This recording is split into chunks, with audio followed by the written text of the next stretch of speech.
Magandang araw, ako si Kimberly C. Lobos, tagapagsulat ng balita.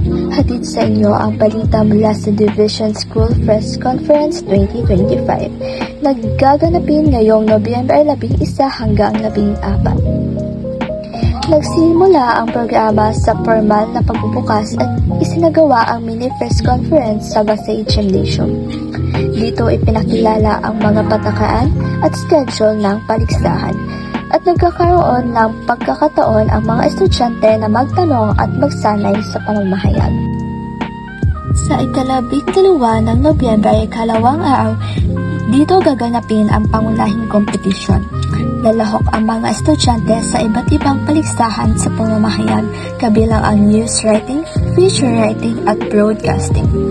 Ipinapakita ng bawat kalahok ang kanilang husay at kahandaan sa larangan ng journalismo. Sa ika-13 ng Nobyembre, huling araw, dito isinasagawa ang closing program at awarding ceremony. Pinagkakalooban ng parangal ang mga mananalo sa iba't ibang kategorya at dito magtatapos ang 3 araw ng paligsahan ng maayos at matagumpay.